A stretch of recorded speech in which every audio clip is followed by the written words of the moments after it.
Hello everyone. So here is another post-lecture video with which I would like to conclude the things we had planned to do today and conclude effectively the part regarding circuit analysis. This is introduction on circuit analysis.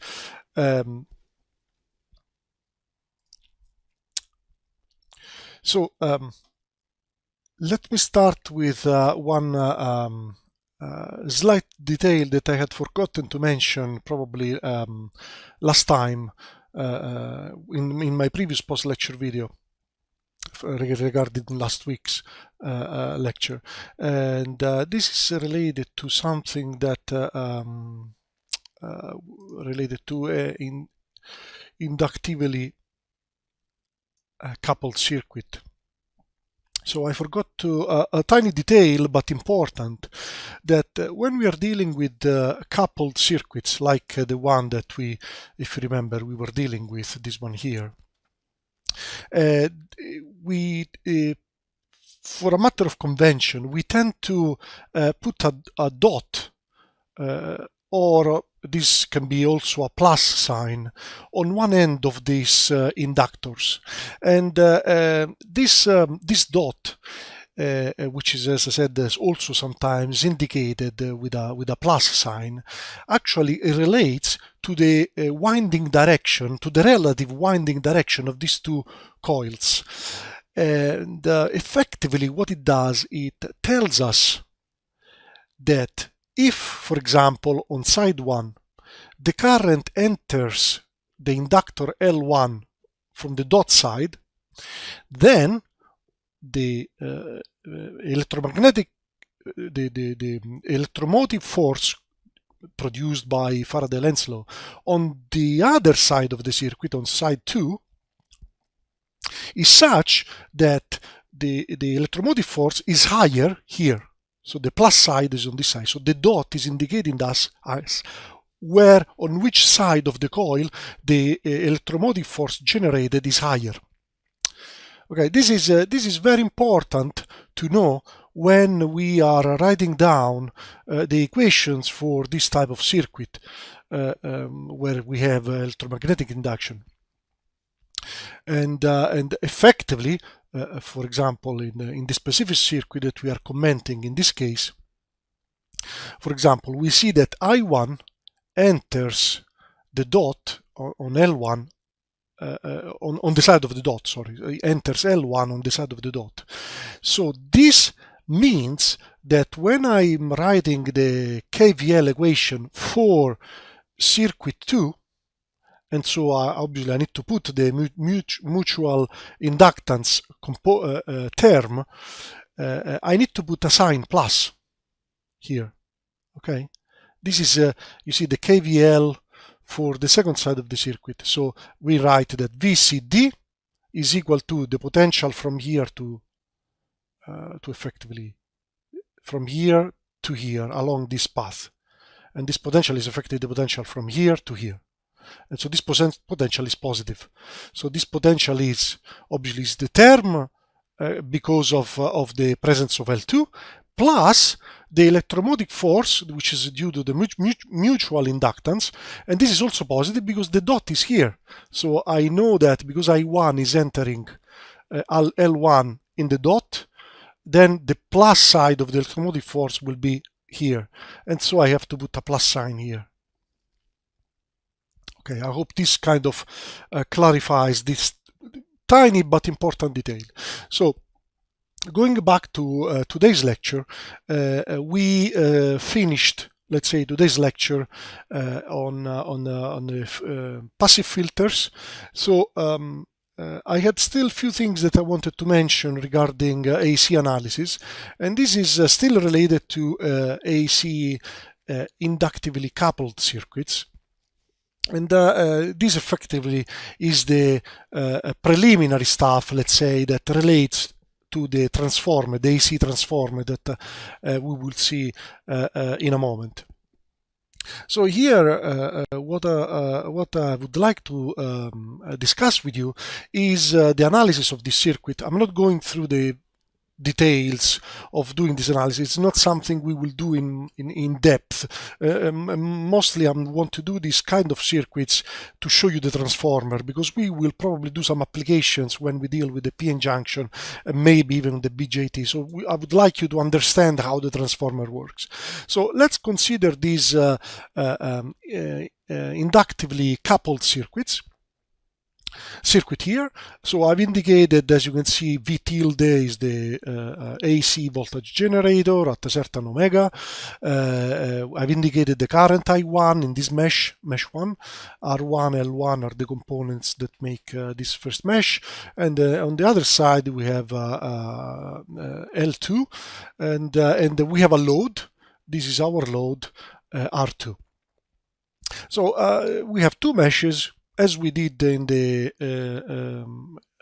previous section that I briefly brought back, I showed you previously on inductively coupled circuits that we did effectively in lecture 1.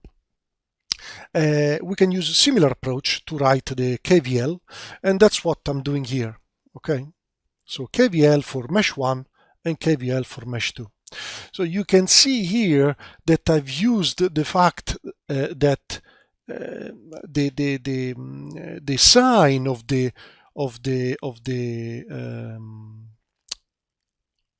mutual inductance component can be positive but also negative depending on where the current goes into the dot or not. As you can see, there are these dots here, as we just discussed a few minutes ago. Okay, so based on the way that I've drawn I1 and I2, the correct KVL1 and KVL2 for this circuit are those down here. And so at this point we use our AC analysis. So we can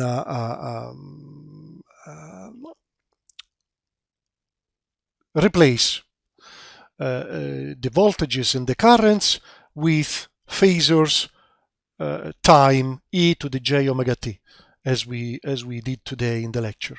And so if you do that, then you can transform the general formalism that is shown in these differential equations into the formalism that we are now familiar with, that is typical of AC analysis, with terms that relate to the impedance now of the components involved. So j omega L1 is the impedance of L1, and so on and so forth. And so, having now these equations here, we can start to do some calculations. So, for example, we can find out which is the ratio between, for example, VCD and VAB, or V tilde, if you like, when, for example, there is nothing connected to the second part of the circuit. So, for example, we want to find out the voltage transformation capability of this circuit. So we know that we are going to talk about the transformer in few sections, so basically we will anticipate the results here.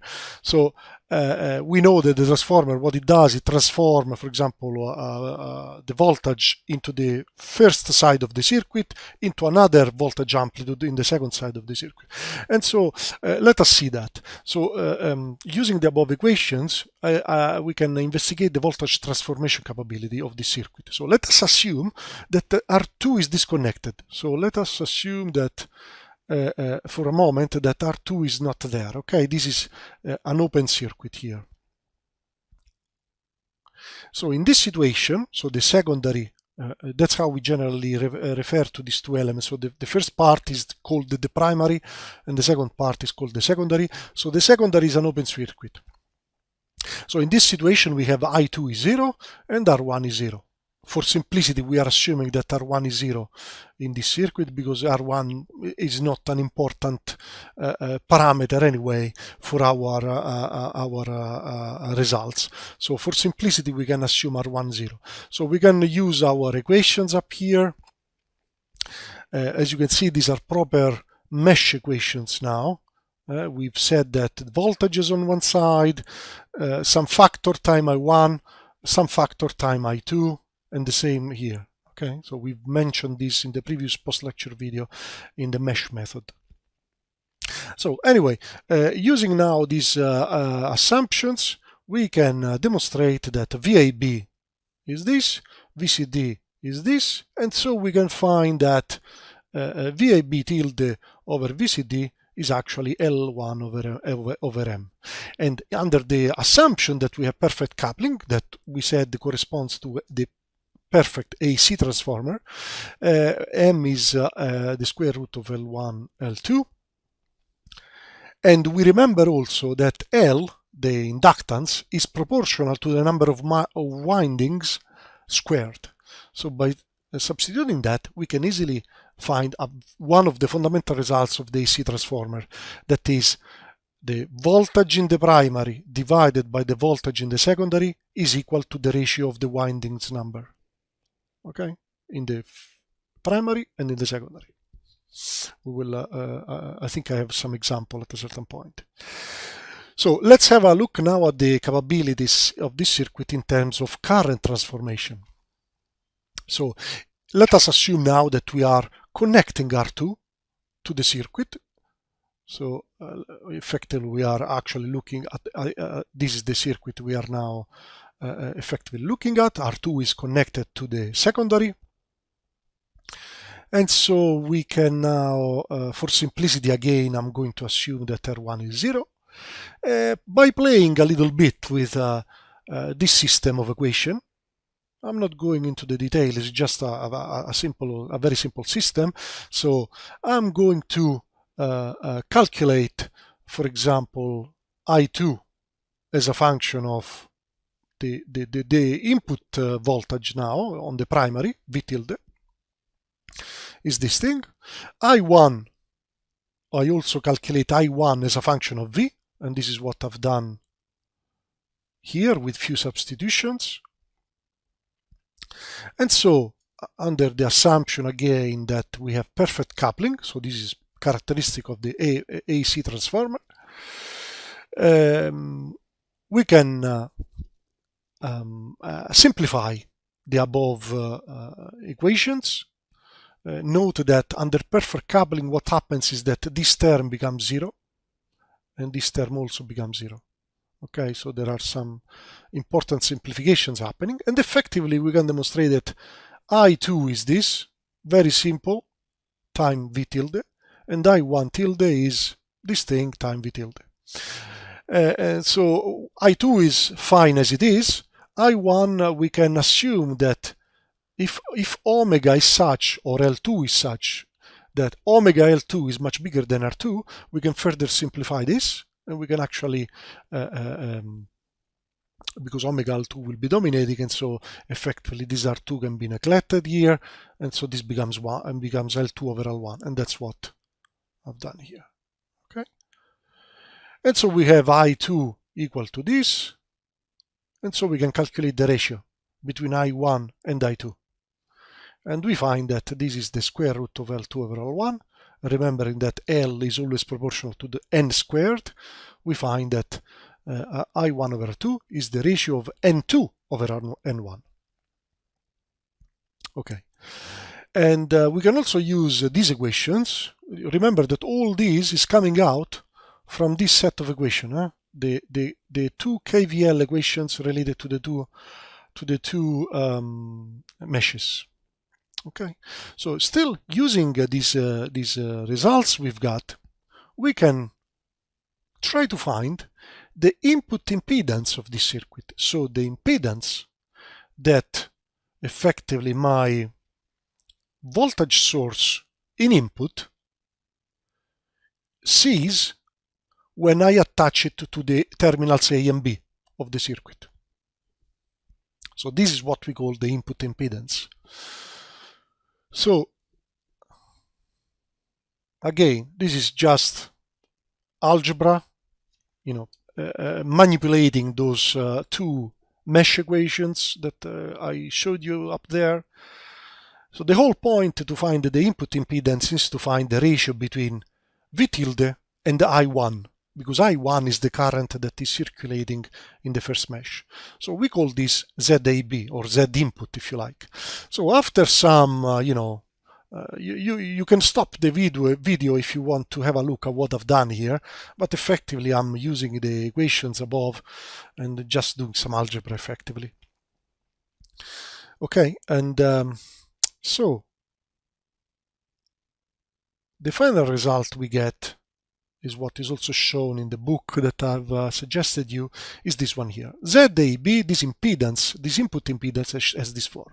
It's interesting here to comment actually on the details now of this peculiar equation, because we will see now that it can become very, very, very simple.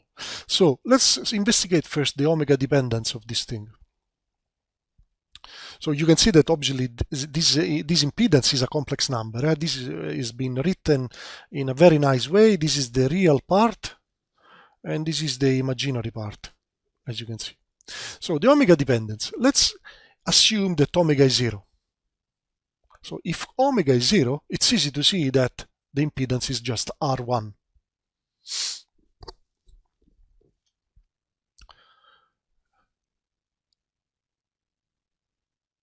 If instead omega L2 is much bigger than R2, remember that this is the condition that we used at a certain point when we were trying to see, the AC transformer formulas. Then the input, this impedance becomes something like this. Okay, this is fine. It's very easy to obtain. Let's now look at another dependence, the M dependence of this formula. So if we look at the formula and we set M equals 0, so there is no mutual inductance. Imagine the primary and the secondary are far, far, far away, so that there is no mutual inductance. Then in this case, the impedance of the input impedance of the circuit is simply the impedance of the mesh 1, which is R1 plus the impedance of the inductor L1, which is J omega L1. This also makes sense. This is what we now have learned to call sanity check. And instead, if we assume perfect coupling, which now we know is M equal the square root of L1 L2, then the formula for ZAB becomes something like this. Fine. So, and this is the interesting bit. Let us now assume to combine some of these conditions. Specifically, let us combine the condition that omega L2 is much bigger than R2 and we are in perfect coupling. So in this situation, what we can show is that ZAB is actually R1 plus L1 over L2 times R2. And recalling that L is proportional to N squared, we can actually rewrite this in this way. So there are a couple of very interesting things in this input impedance of the transformer, because now remember this is effectively the transformer that we are looking at, the ideal transformer. First of all, this is purely resistive.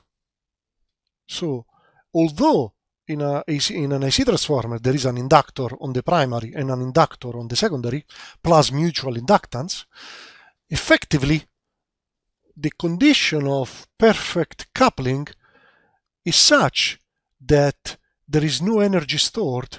So we are not seeing the impedance of the inductor. Remember that we said that the inductor stores energy. So effectively what is happening is that what this input impedance is saying to us is that there is no energy being stored in these elements L1 and L2 and the mutual inductance for the AC transformer, which means that all the energy that is being stored in L1 is then being transferred completely into the secondary, and so on and so forth. So there is no really energy being stored there. Everything is being passed through. And if there is any impedance, is only resistive. Now, interestingly, what we also see here is that, remember that this is the input impedance as seen from the primary side of the circuit. Obviously, we see R1 as it is, but you can see that R2 is seen as amplified by a factor n1 over 2 squared. Okay, so in the case that, for example, n1 is bigger than n2, this means, and this is one of the cases that probably we will be looking at, this means that this number squared is much bigger than 1. So this means that by looking at this circuit from the primary, R2, which is on the secondary, remember, looks much bigger by a factor n1 over n2 squared. So this is also very interesting. This is actually a property that we may use later on with our nonlinear circuits. Okay. Let us have a look now at, when we are dealing with AC circuits, what happens to the concept of power. So we've said initially when we defined voltage, current, and so on, that power, the instantaneous power of a circuit is always P equal V time I. Okay. Now, in AC regime, what happens? What do we have to do? Well, let's be careful here, and let's do things with detail. So let us assume that we have a voltage signal that is V times sine omega t, for example. And let us assume that we have a current signal also flowing in the same point of the circuit given by I sine omega t plus V, where omega, remember, is the angular frequency which we've defined, and so on and so forth. So the instantaneous power of the circuit is obviously V time I, Vt time It, which is this quantity here now. So sine omega t plus V, time the amplitudes V and I. Now, using trigonometry, we can, the trigonometry relationships that we know between, sine and cosine and so on and so forth, we can demonstrate that this quantity can be rewritten as 3 independent terms, those that I've written here. Now, it is meaningful, or note please this 1 over 2 that has now appeared on this side. So we can separate this now this quantity into 2 terms. One term that is basically considering the first 2 terms in the parentheses, which I've rewritten in this way. Now, so this term and the remaining term, the other one, okay? Now, let's look at the first term. So the first term is definitely positive at any t. And the reason is that cosine goes from 1 to minus 1. So 1 minus something that goes from 1 to minus 1 is definitely positive and will go from 2 to 0. Okay? So this quantity, the entire quantity here, so this entire term, oscillates between 0 and 2. So this is real power. It's something that is positive. Power has to be positive. So it's real power being dissipated, if you like. Dissipated power is positive. And note also that 1 over 2 time V time I could be rewritten as VRMS and IRMS.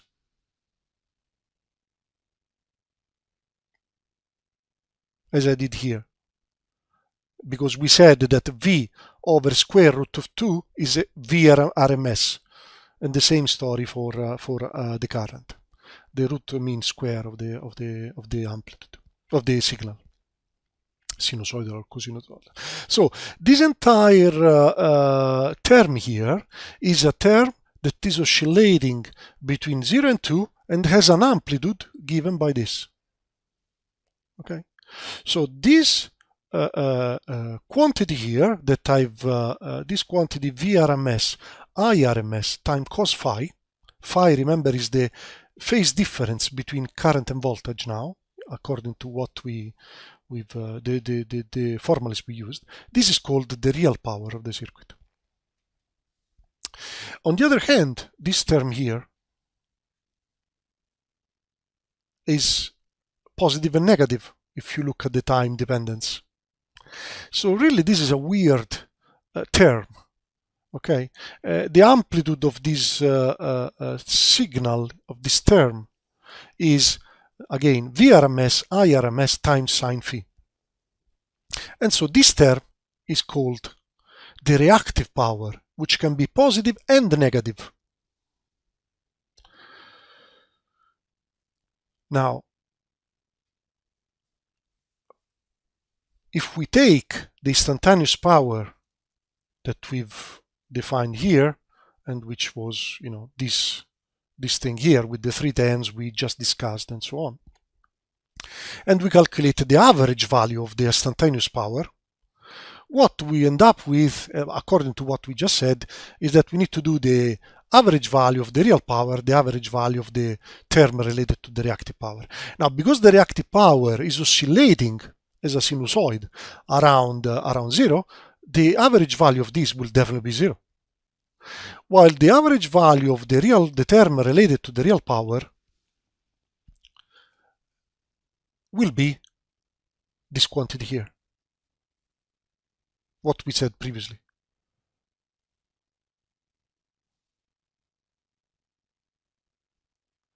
So the average power of my system is effectively the amplitude. You see this term here, VRMS time IRMS cos phi, was the amplitude of the real power, isn't it? There you go. Okay, so that's why obviously we are creating a clear link here between average power and the real power, isn't it? On the other hand, we will call apparent power simply the product of VRMS time IRMS. Okay, you can see that the apparent power is obviously smaller than the average power, because the average power has this cos phi, and cos phi is obviously smaller than 1. We can also, based on what we've done here, we can also demonstrate that this is true.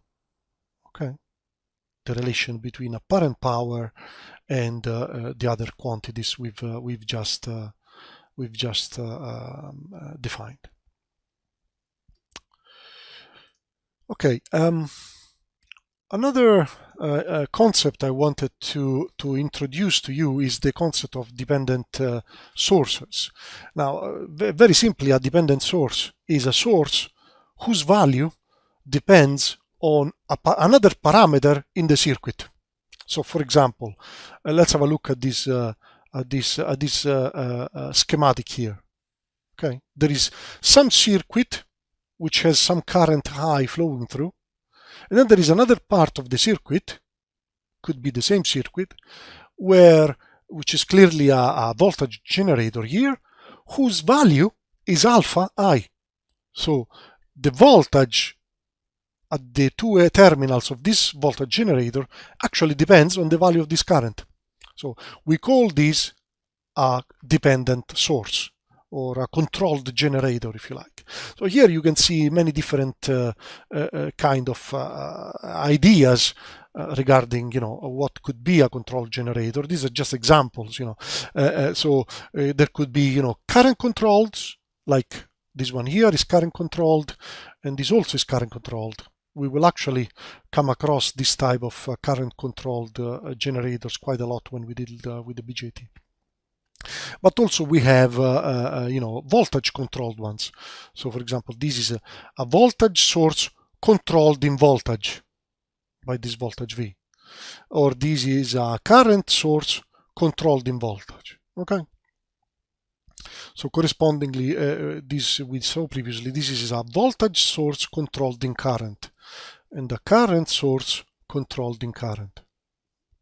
So here I have an example. I'm not going to go through the details because it's really something that effectively we've already done. There is nothing new in this example. Here you can just stop the video and look at what I've done. So here there is an example of a circuit, and this is the circuit. I've indicated all the possible currents already, I1, I2, I3, I4, and so on. There is, as you can see, a current source controlled in voltage V, and the voltage V is the voltage at the ends of this resistor R1. Okay, and let's say that the target of the exercise is to find how much voltage I have here. Okay, so this is an exercise that you can try to solve using the mesh method, the node method, and so on and so forth. Here I think I've used the node method. So I will just scroll down very slowly. You can pause the video at any point to look at what I've done. So as you can see, I'm applying KCL. So I'm using the Kirchhoff's laws for current. And as you can see, the control generators enters obviously my calculations, but effectively the analysis is the same as we would have done in any time. So here I'm playing with these two equations, and finally we find V2, which is this one here. So as you can see, G, which is the factor characteristic of the control generator that we were using here, enters the final result. Okay, but nothing new effectively. It's just that you go on with the analysis as you know. And so let me mention here some, let's say, more general stuff that is aimed at preparing the ground for what we will do later on with the BJT also, but in a way is also to organize a little bit better what we've done up until now, because we've seen in a way these things. So here I'm going to talk to you about the general stuff related to two-port systems. We have seen already two-port systems, as you remember. So we've seen today filters. Passive filters. So these are two-port systems. So we would like here to, present the different ways we can approach in general two-port system, and eventually be able to create equivalent simple circuits of even possibly very complex systems. Obviously, in our case, we will always do very simple things anyway, but this is the idea. So I take any complex system and I would like to try, and a two-port system, and I would like to try to model it using a very simple equivalent circuit. Okay, this is something we will keep doing a lot, of course. So here is the idea. There are several models that we can use. For example, the admittance model. Oh, first of all, this is the diagram of my ideal two-port system. So this is my LTI system, as complex as you like. Is a two-port system, so has one input and one output, for example. And I've properly named the input V1, and the I1 is the current going in this direction, and also on the output end V2 and I2. Okay, so this is my starting point. So now I don't know, it doesn't matter what is inside this system. What I would like to discuss with you is in which way, in general, we can describe this kind of systems in different ways, as we will see now. So there are different models. The first model that we can use is the admittance model. So in the admittance model, remember that according to what we did today, the admittance is the factor that relates current to voltage. I equal G V, if you remember. Y. So I equal Y V. We've seen today, okay, in AC analysis. So in the admittance model, what effectively we are thinking is that V1 and V2 are our independent variables. In general, from the analysis, if I knew what is inside here, I could say that I1 is in general a function f1 of V1 and V2. And I2 is a function of V1 and V2. So what I would like to do, obviously for a linear, for an LTI system, this kind of functionalities are always linear functions, linear combinations of V1 and V2. But here I've put F1 and F2 just because I would like to present this also with a further objective of keeping our eye on nonlinear circuits. So we can assume that if this system was nonlinear, then in general I should talk of a function rather than a linear combination of V1 and V2, a function of V1 and V2 and a function of. So remember this detail important. You know, if we are dealing with the linear systems, these would be linear combinations. But if there are nonlinear components in there, in reality these will be functions, proper functions. Okay. Now, what I would like to do is to find a way to represent this set of equations in a more simplified way, and eventually with a very simple linear combination. So I could write I1 as y11 v1 plus y12 v2. I use y11 here because this is the term that relates to the first to the input, let's say, circuit, to the input side, and also relates to V1, Y11.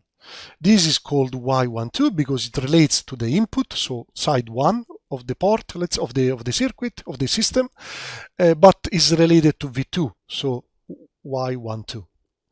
Similar things here below. And here is now the definition of this coefficients. So as you can see, these are admittances, if you like, according to the definition we've set today.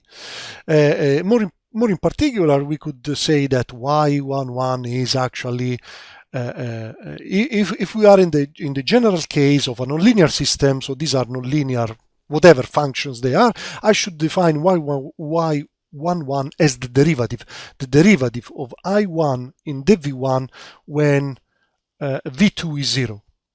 Okay, so that's how I would define Y11. Y12 would be the derivative of I1 in the V2 when V1 is 0. So I keep one variable on and the other one I consider it to be 0. Or remember that when V is 0 effectively means short-circuiting the terminals. Okay, so if I say V2 equals 0, it means short-circuiting these two terminals. Okay. If the same for Y21 and Y22. Okay, similar things. Note that if we are dealing with there are no nonlinear elements, and generally this is really linear components in the system, then I could simplify these definitions by simply saying that, for example, Y11 is just I1 divided by V1. Okay, we remove the derivative effectively. Okay, but this is the most general thing that we can use. Oh, note also that a note on notation. Y11 and Y22, so this term and this term, relate terms corresponding to the same port. So Y11 relates I1 to V1. And so this is a proper admittance, is the admittance, the input admittance, if you like, of the circuit. Y22 relates I2 with V2. So this also is an admittance. More interesting is the other two terms, which are trans admittances, because they relate terms from one side with terms of the other side. So they are still admittances, because you see, for example, Y12, sorry, is I1 over V2. That's why they are called trans admittances. Very well. So this circuit, according to this modeling approach, I've managed to write down the fundamental equations governing this two-port system using the admittance model in this way. So let's try to turn this into now an equivalent circuit. So let's have a look at the first term here, I1 equal this thing.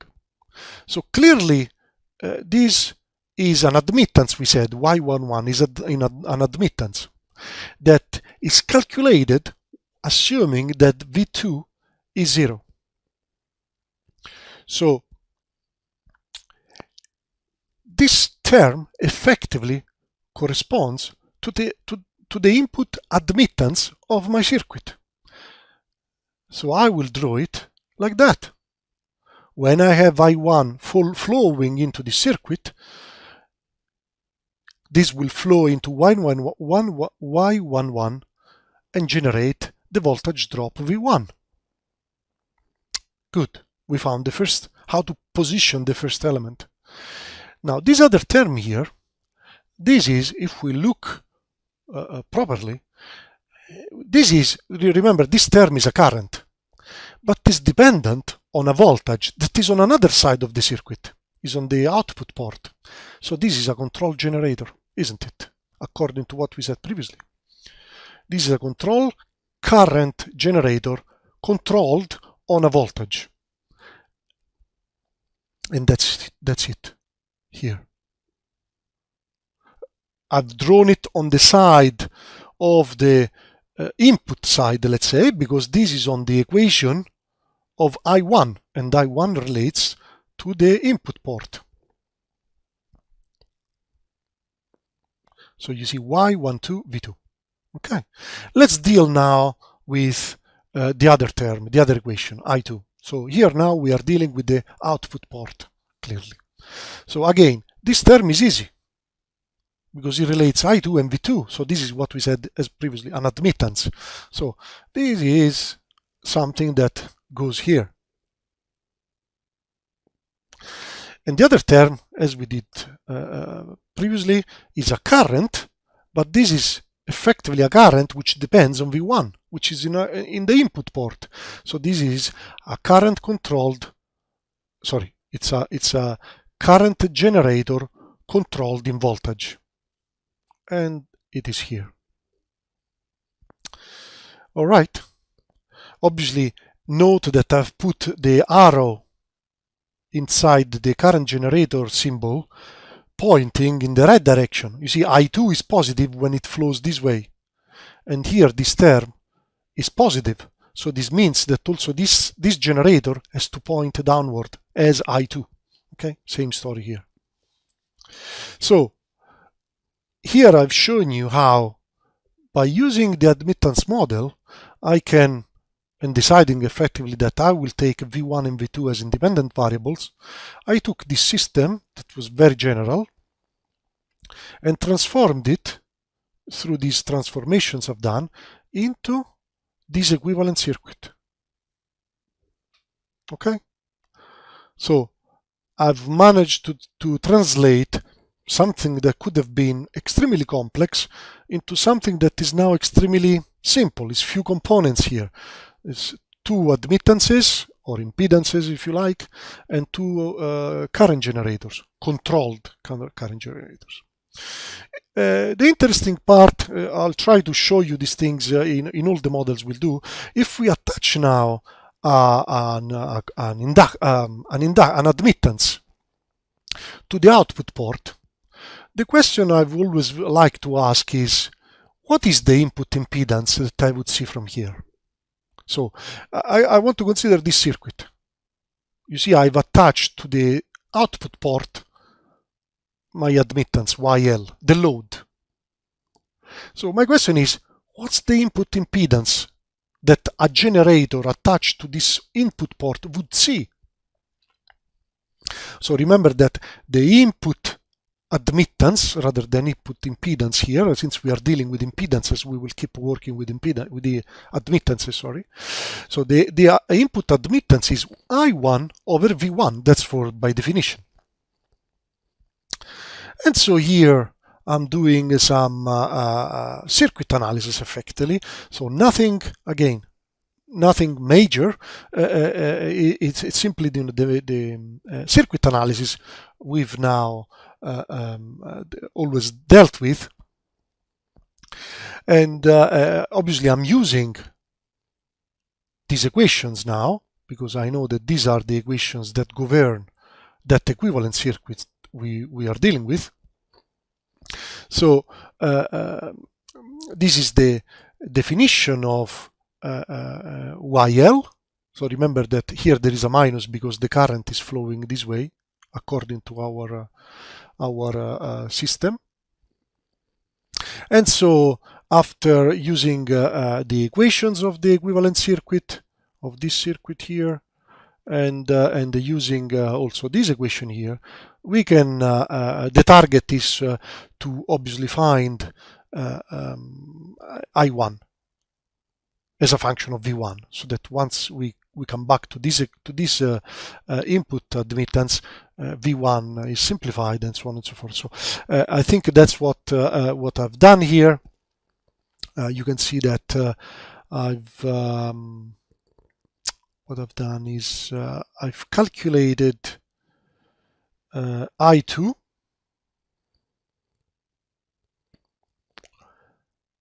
I have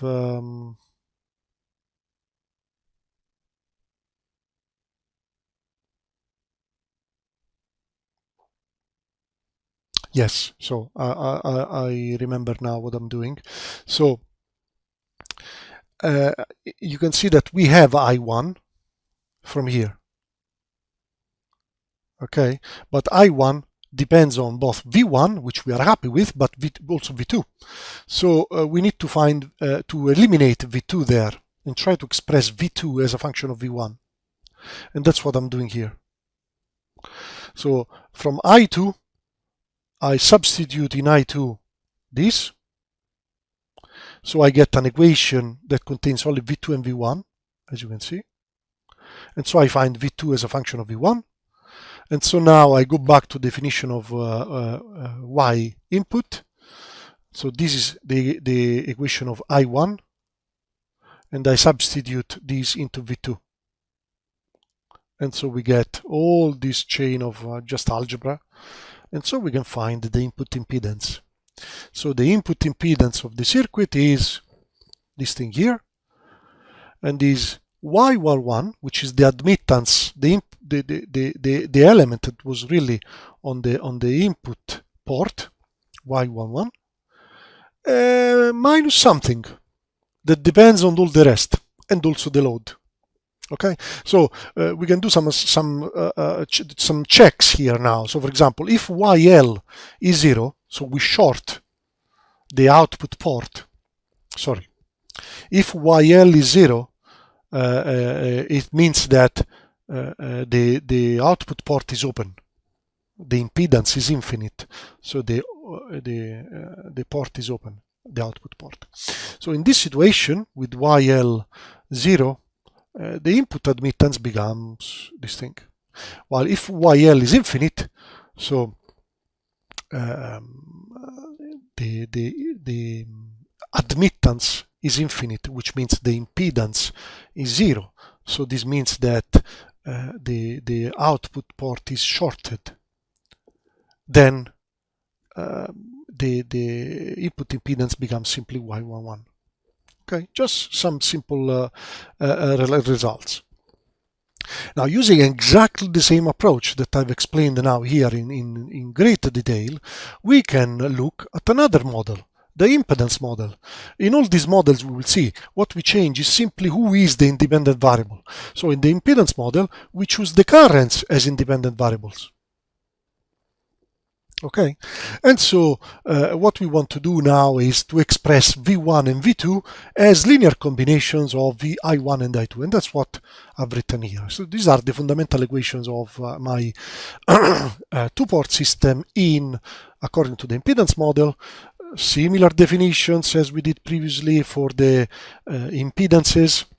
Again, some terms are impedances, some terms are trans impedances. And this time, if we look at these equations that relate to the input or the output, we can represent the equivalent circuit in the way that I've indicated here. So as we can see, Z11 is a proper impedance because it relates V1 with I1. And so this is a proper impedance. There you go. The second term instead, so this is a voltage, remember, represents a voltage in this equation, but depends on I2, which is on a different part of the circuit. So this is a controlled generator, controlled voltage generator, controlled in current. So here you go, a voltage generator, but controlled in current I2. Similar story for the output, okay? And so this is my impedance model. The equivalent circuit of my two-port system in terms of impedance model. And again, we can ask the same question. There is no reason for me to go through the details. You can just stop the video and watch what I've done. So if we attach a load, what is the input impedance of this circuit? Remember that the input impedance is defined as V1 over I1 in this specific scenario. And so I do all the analysis here as we explained previously, and we find that the input impedance is this one here. Okay. So you will notice that there are some similarities between the impedance model and the admittance model. And the obvious reason is that, remember that they are, impedance and admittances are related, isn't it? Here, though, is the hybrid model. And this is actually a very important model. We will use it for the BJT transistor. So the hybrid model is called hybrid because we take we don't take all voltages or all currents. We take one and one. That's why it's a hybrid. So we take, for example, V2 and I1 as independent variables.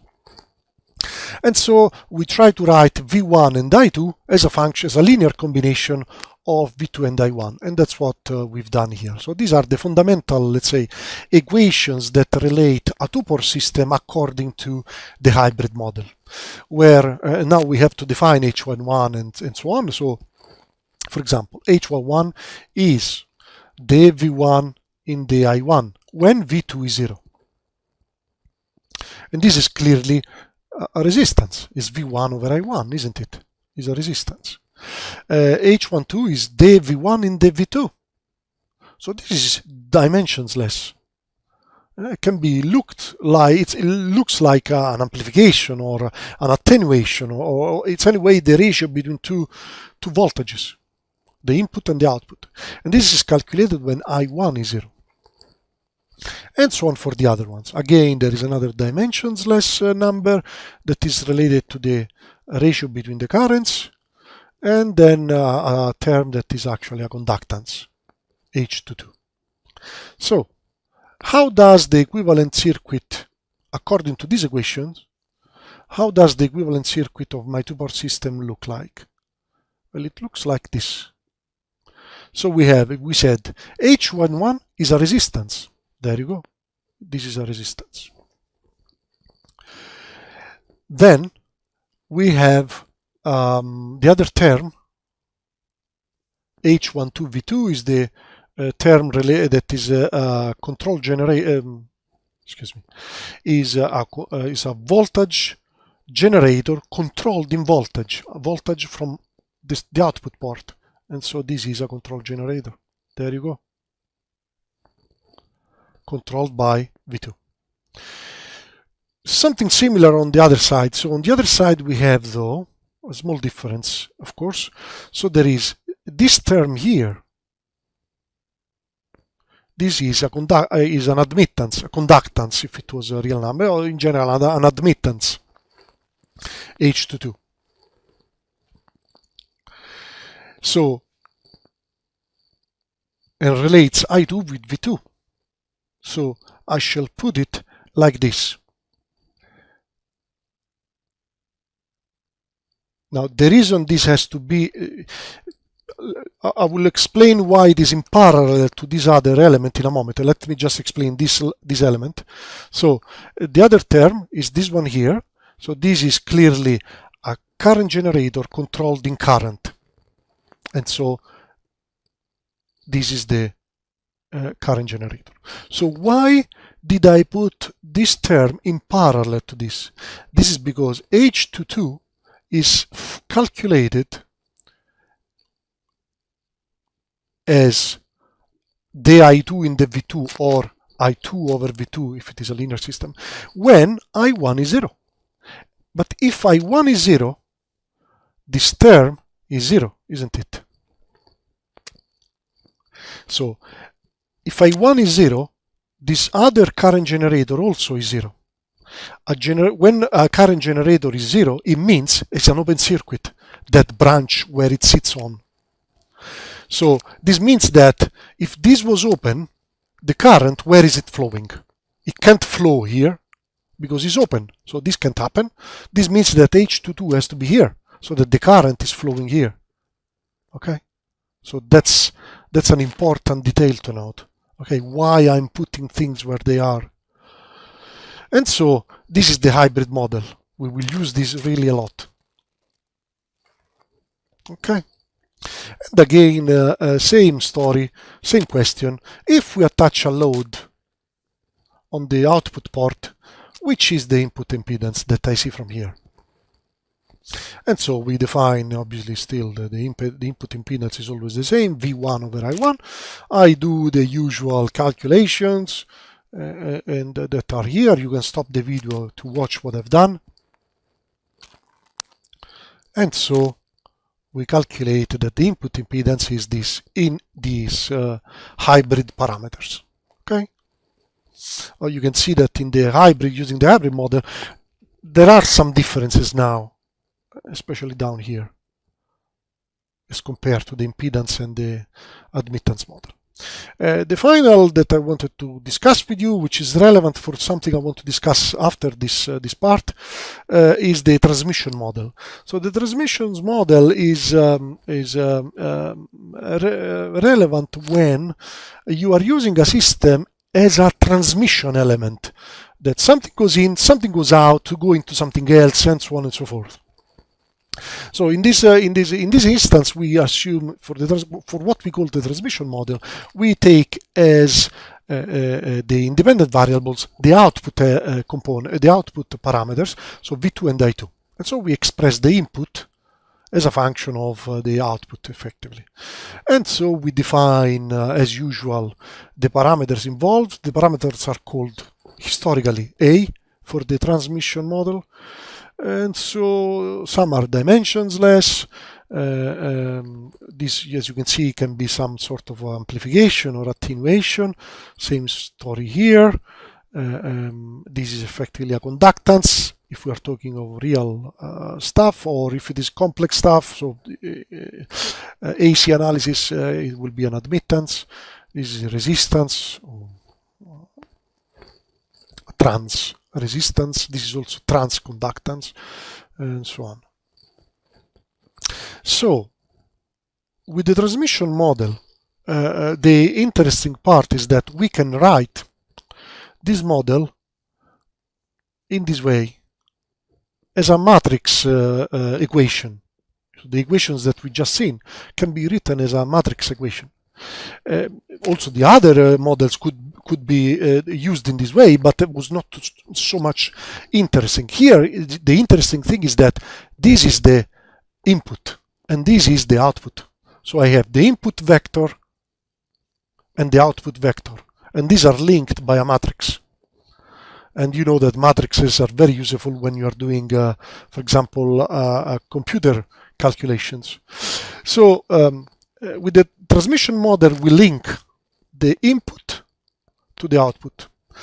Obviously, you may think, okay, would it be probably more useful to have the output linked to the input? And that's what the inverse transmission model does. And that's, it's exactly something similar to what we've done above, but we're using the parameters are now called to be. And so with this transmission model, what we are doing is effectively this one. We have this is the output vector, V2, I2, that is completely determined by the product of this matrix with the input parameters. Oh, please note that in the transmission model and in the inverse transmission model, we are assuming, because the aim is to use these most probably in a cascade of many other systems, we assume that the currents are going in this direction, so all in the same direction. So this is the interesting bit related to this transmission and or maybe inverse transmission models, that we can write that the output, so current and voltage vector, the output vector, which is related obviously to voltage and current, is a matrix B, which fully characterizes the system, time the input. Okay, so it's extremely useful because it becomes a matrix operation, everything. And that's what we will exploit to try to understand the cascading of two-port systems. So if assume that we have two systems and we've cascaded them one after the other, how can we find Y2? Well, if we have represented each system using the inverse transmission model, then it's easy to find out the output of the entire system, of the cascaded system. Because Y1, if we call X1 or X the input at this end, then Y1 at this point is B1X. But Y1 is also the input for the second system. So Y1 is also X2. And so Y2 is B2 times X2. But X2, according to this thing we just said, is Y1, and Y1 is this one. And so Y2 is simply this one. So it's all extremely obvious, isn't it? But remember, these are matrices. So the vector Y2, which is voltage and current at this end, is given by this matrix time this matrix time the input at the very first part here. So here I have an example for you to just show you in action these things. Okay, so what I'll do is I will use the inverse transmission model to model two extremely simple two-port systems, and then we will cascade them to see if what we get is something we know. Okay, so the first system is this one. It's a very simple system, isn't it? A very, very simple two-port system. It's just a resistor. This is, if you like, our Earth, our reference potential. So that's why there is nothing here. So this is our first system. Okay, so we use the inverse transmission model. This is the basic definition. And so now it's a matter of finding the parameters. This is what I've done here. Okay, based on the definition of these parameters. So you can easily check that these are the correct parameters that I should use. Okay, so B1, for example, is V2 over V1, V2 over V1 when I1 is 0. This is B1. So if in this circuit I assume that I1 is 0, so here there is no current flowing, well, V1 is equal to V2. And so B11 must be 1. That's it. So in this way, you can easily find out why I've put all these coefficients equal to these numbers here. So I found the matrix related to the first system, to this system. The inverse transmission model for this system is summarized by this matrix. Then we do the same for the other system. So I take another system, this system now.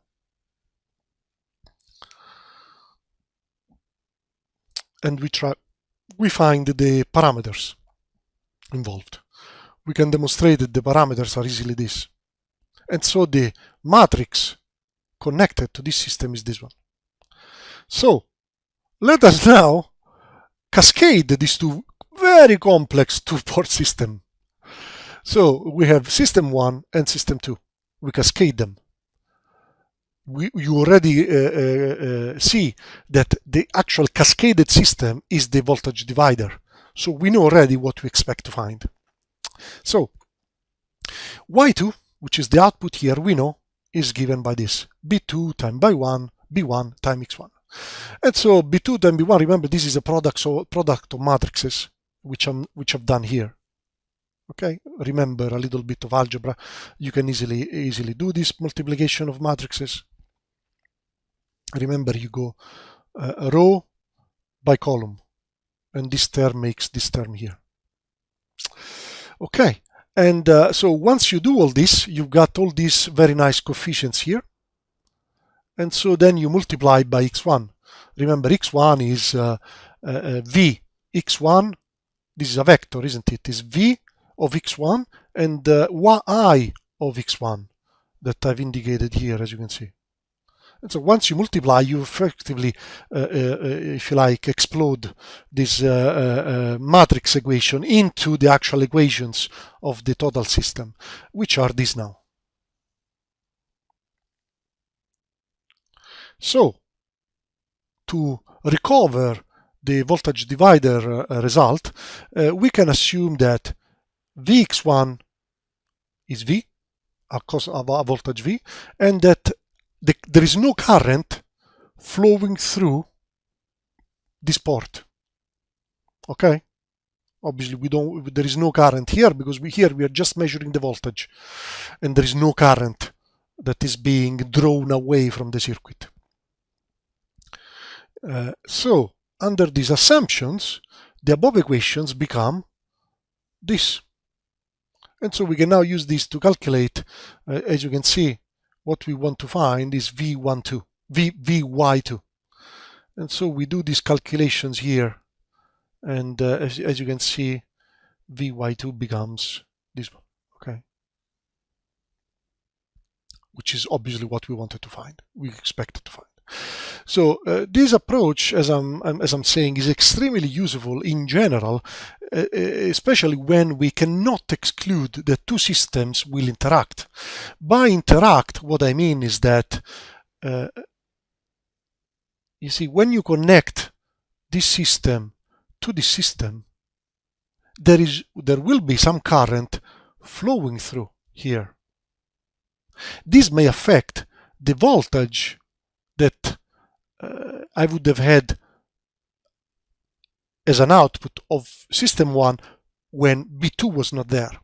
So that's the interaction I'm talking about, is that the presence of B2 will change the actual output of B1.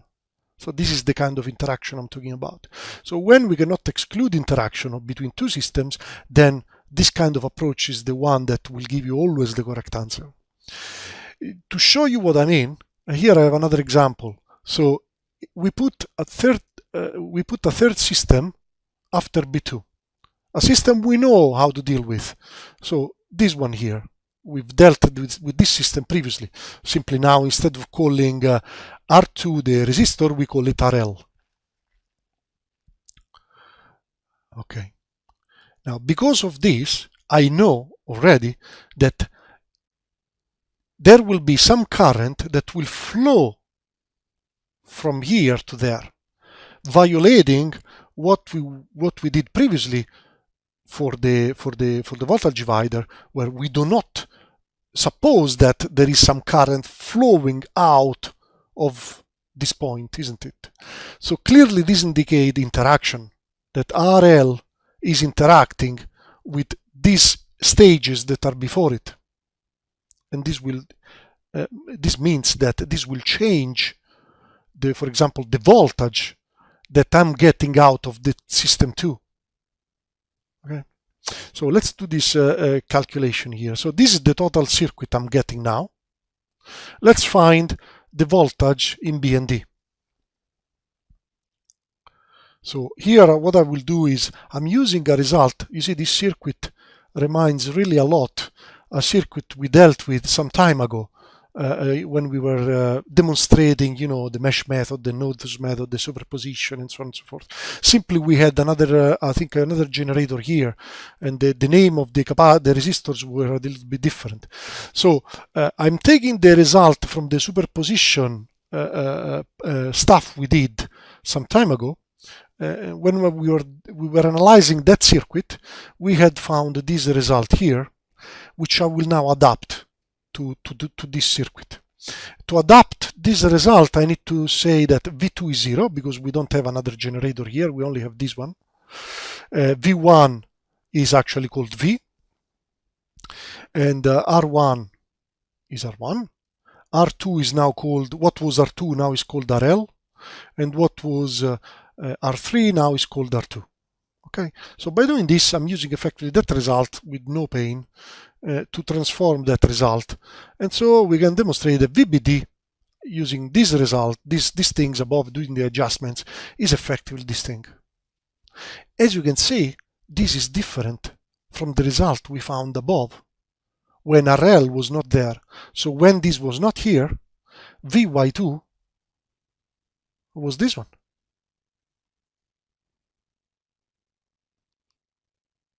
And obviously this now instead is this thing. So this means that RL is affecting the previous stages. So, and this is the key point now and final point effectively. So note that this entire thing would be, these two terms here would be equal only if R1 in parallel to R2 is much smaller than RL. This is because the parallel of these three, R1 in parallel to, I'm looking now at this thing, you see, that then became this. So R1 in parallel to R2 in parallel to RL can be written like R1 in parallel to R2, all in parallel to RL. And so this is, if RL is much bigger than this, we said that then effectively this quantity here will be equal to just the smaller of the two, so R1 in parallel to R2. So if this is the case, I can go back here and simplify this thing. And so R1 in parallel to R2 in parallel to RL over R1 becomes R1 in parallel to R2 only, I can remove this term, over R1, which can be simplified. That's the simplification I'm doing here. And so we are left with R2 over R1 plus R2, which is exactly what we wanted to see. So if R1 in parallel to R2 was much smaller than RL, this would have been true. There would have been an equal sign there. And note that R1 in parallel to R2 is actually the Thevenin equivalent resistance for the circuit to the left as seen by RL. You see, if I was to cut the system here and look, what's the resistance that I see, the Thevenin resistance that I see if I look from this direction? It's R2 in parallel to R1. Because here I have my generator, which I short, and so R2 is effectively in parallel to R1. And this is really the key. So this means that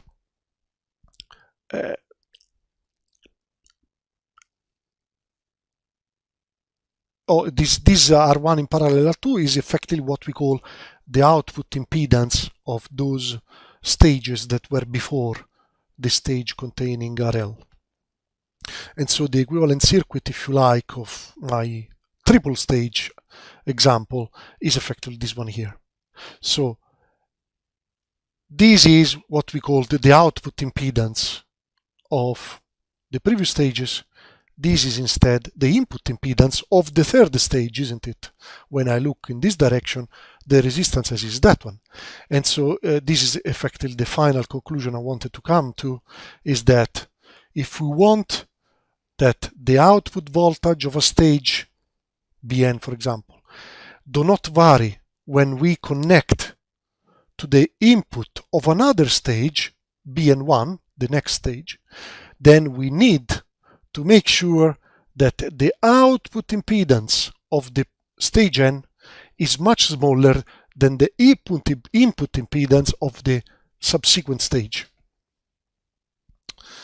Okay, this is a fundamental condition that must always be true to make sure that the systems are effectively not interacting. If they are interacting, then the voltage that is effectively being seen by the next stage is actually this one, is the voltage divider. Okay. Okay.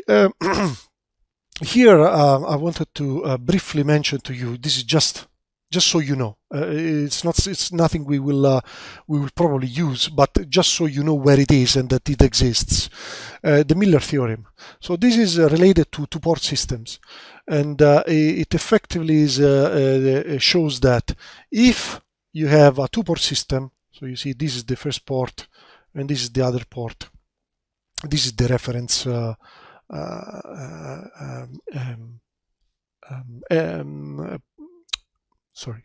is eventually the reference terminal. Okay, this is just contemplating the fact that maybe these are not connected to the reference potential.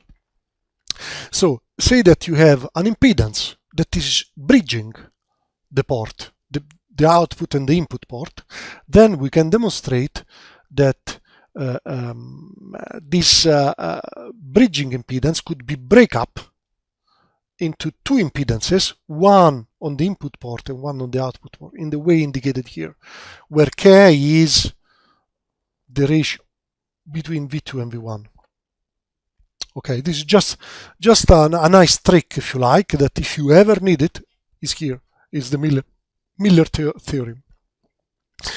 Now, when we previously discussed the AC inductively coupled circuits, we also discussed, our focus was to discuss these things in view of the ideal transformer. And so here I summarize those results for the ideal transformer.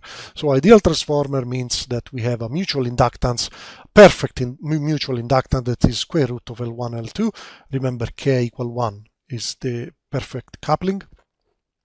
And so what we found in that section we discussed previously is that if I have the primary of the transformer with N1 windings and the secondary with N2 windings, as you can see, I've indicated here the plus indicating the polarities we roughly mentioned previously, also with the dot sometimes indicated and so on. So the final result is that the ratio between the amplitudes of V1 and V2 is N1 over N2. And the ratio between the currents, I1 and I2, is the inverse N2 over N1. And the input impedance, in this case where we don't have obviously R1, in the previous circuit we had R1, it's not a big deal. V1 over I1 is, as you can see, the load resistor that we've attached to the secondary element, but multiplied by N1 over N2 squared. And so here is just a little application. So let us assume that I have a transformer that I want to attach to the mains in my home. And remember that the 240 volts at the mains is an RMS value. Okay, so V1 RMS is 240 volts. And let's say that I need V2 RMS to be 24 volts. And let's assume that I want to power a speaker with that. That is an 8 ohm resistor. So how should I define the transformer? Well, from the ratio between V1 and V2, I can find N1 over N2, which must be 10. And once I do that, since I've got R2, I can find the input impedance of this transformer as seen by the mains, if you like. So from the primary side, the input impedance of the circuit is N1 over N2 squared times 8. That is 800 ohm. So you can see how much larger is the input impedance of the transformer, although the load we are using is just 8 ohm. Okay.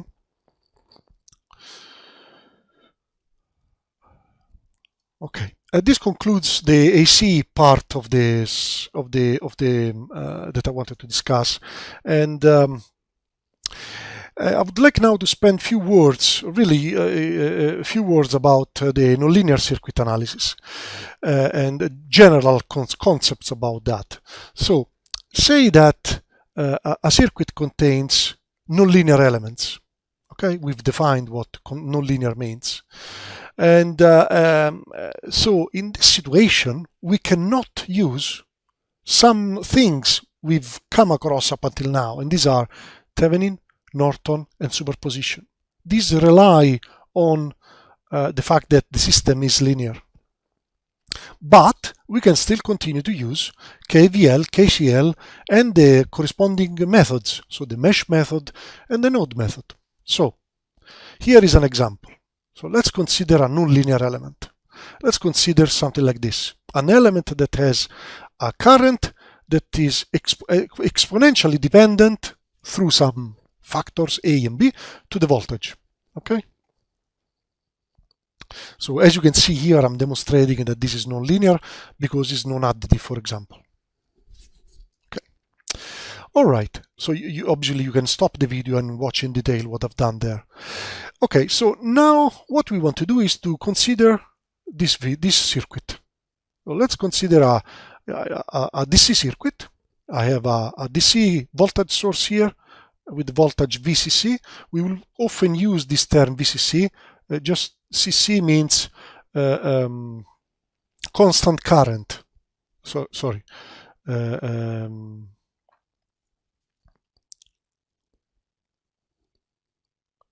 It's the synonymous of direct current, if you like. We will always use this. Okay, it's a voltage source. So I've got a resistor and my nonlinear element here, and I've indicated the current that is flowing through this circuit. So how do we approach this? There are several ways. One way is the analytical way. The analytical way is fine. I will write KVL for the circuit. I've written it here. So VCC equal R times I plus V. Oh, note that V is the voltage across the nonlinear element. I'm not going to put in here yet the details of the nonlinear element. And so we can explicitly write here the voltage of the nonlinear element at the ends of the nonlinear element as a function of the current, as you can see. On the other hand, I know that the current is given by this through the nonlinear and relates the voltage through this relation. So I have a relation that gives the voltage if I have the current. The voltage at the ends of the nonlinear element given the current. And another relation that gives the current through the nonlinear element once I have the voltage. This is ideally the ideal situation where these two equations in two variables can be solved numerically in an iterative process.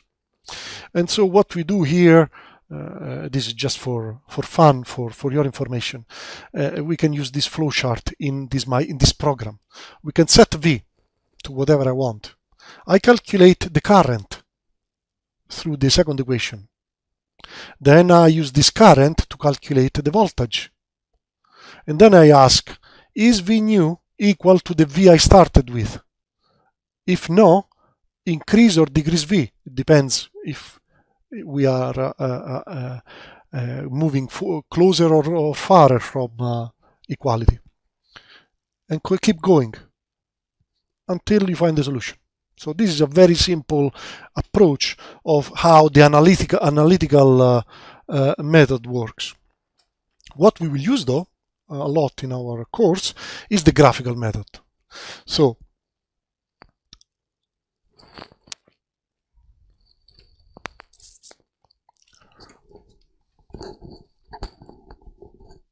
what we will do is we consider, imagine to remove for a moment the nonlinear element. Okay, we have this, and we call V the voltage at the ends of these two terminals here. So we use the Thevenin approach, the black box approach, to find the open circuit and the short circuit current for this circuit. So the open circuit, we assume that I is 0. So like let's say something like this. And so we find that VOC, the open circuit voltage, is effectively VCC. If there is no current flowing through, the voltage I see from this two terms is effectively the voltage of the source. And the short circuit, I need to short the circuit. So imagine to short the circuit. What's the current flowing through? The short circuit current is VCC over R, obviously. Good. So now we go back to our circuit, and we've seen this KVL before from the previous circuit. We've done it in the analytical method. This one here. So we've got the KVL of the total circuit with the nonlinear element, but now we can identify some terms here. So we explicitly write I as a function of V, and that's what we've done here. This term is what we call ISC, the short circuit current. And so what we see now is that this line, this is a line in the IV graph with intercept ISC and slope -1 over R. And note that obviously when V is VOC, the current will be 0 by definition of VOC, open circuit voltage. So this line is effectively this line here that joins the open circuit voltage with the short circuit current. So here what I'm plotting is I of the nonlinear element and V of the nonlinear element. Okay. Now this line here is called the load line. And as you can see, I've plotted here also the nonlinear element behavior. The point where these two meet is effectively the point where my nonlinear element will effectively work. So we find the intersection between these two equations graphically. That's what we are doing. I have a note here. I will go there in a moment to show you what I mean. So just to conclude, so this point Q is effectively the point at which the circuit we started with will effectively operate.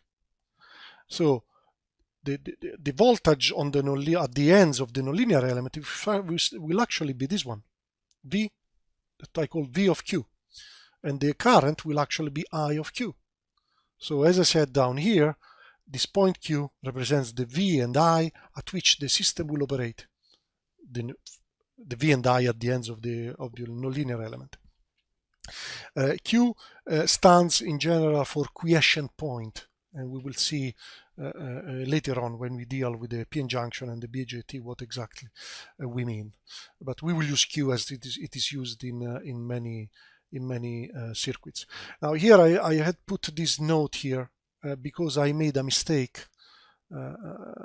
I've used previously, if you remember, this term load line when I was talking to you about the real voltage sources.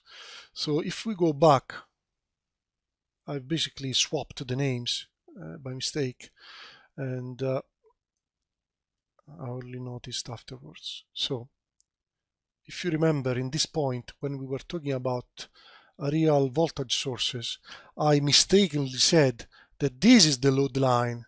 So the mistake was caused by the fact that this is indeed the load line, is the line corresponding to the load, but is a line only because the load is linear. So really, that's what misled me. Sorry, but the load line is actually this one here. So this is the load line, because is the line, because this is indeed this line, is the line that shows graphically effectively how the circuit, this part of the circuit, the part not connected to the load, operates, assuming that the load is such that it causes a certain voltage and a certain current flows through it. But we don't know what the load is. So that's why it's called the load line. So remember, this is the load line. Okay, and so remember to that this is the load line is actually this one here, while the blue line here is actually the line that corresponded to the actual element we were attaching to the circuit, which was in that case a resistor. Okay, and obviously this now with this correction is in line with what I've just told you here. So the load line is this line here that connects always ISC with VOC. So finally, to conclude all these things I wanted to tell you is the small signal model. So when we are dealing with nonlinear elements, they are generally nonlinear for large signals, but they could probably be linearized if we are talking of very small signals. I'm thinking now to very small AC signals, for example.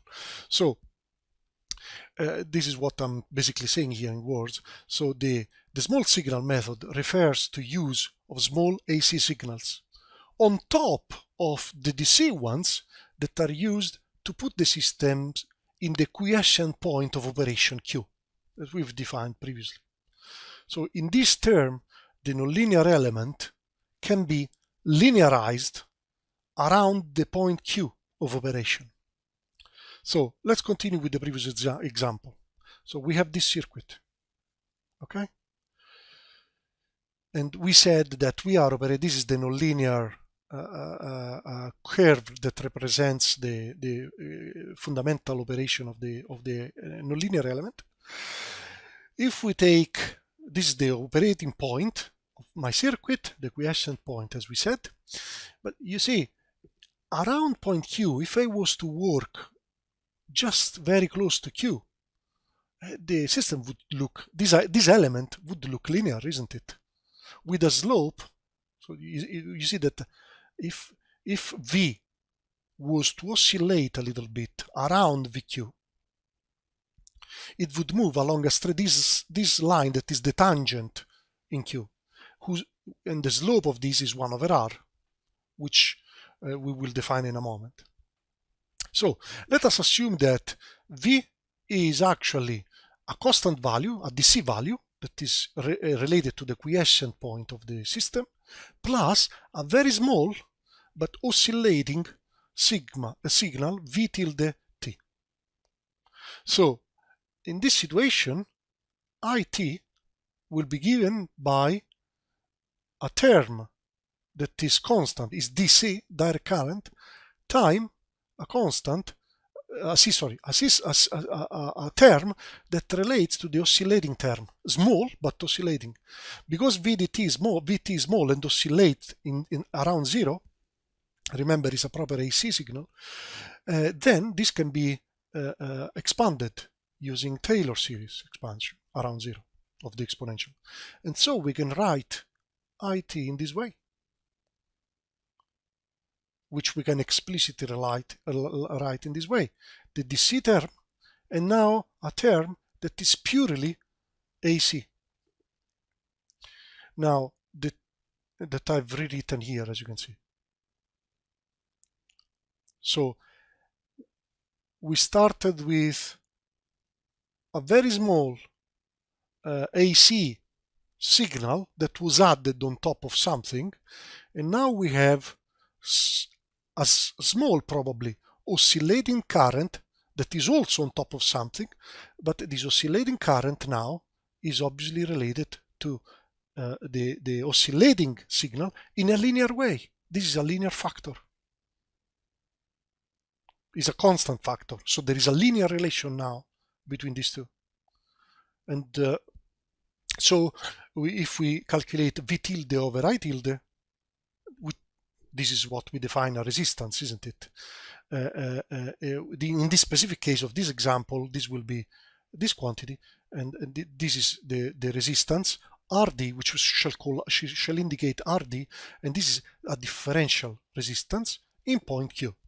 So it depends on the particular Q point that I've chosen. So if I wanted to represent the circuit, the total circuit that I would have in front of me, in order to have these DC components and also these AC components, I should have to deal with this one. So as you can see, I've used this decoupling capacitor to separate the AC world from a world, this one here on this side, which has both DC and AC. Okay, so this is what we mentioned today in the lecture, and that's what I'm saying here. So see, this entangles the AC side from the DC side. Okay, so this is the total circuit. Now if I want to neglect the DC side, because that's not important, it's kind of solved. We know that we are operating the system around the Q point, the quiescent point. So the AC small signal model of this circuit is actually, based on what we've done, is actually this one, isn't it? We've said that in a small signal approach, the nonlinear element is actually transformed into a differential resistor. And so it's the AC analysis now of this circuit is extremely simple. We know that the current is simply V tilde over R plus RD. And that's all the small signal model really is.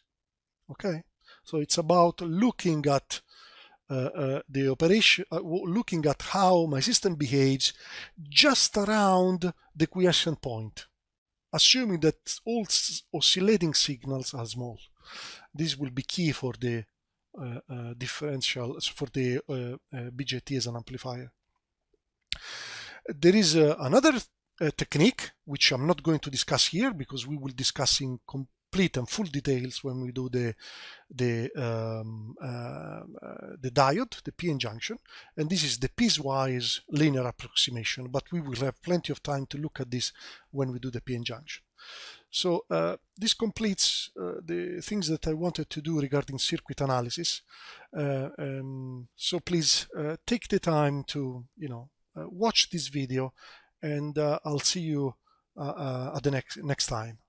Thank you for watching.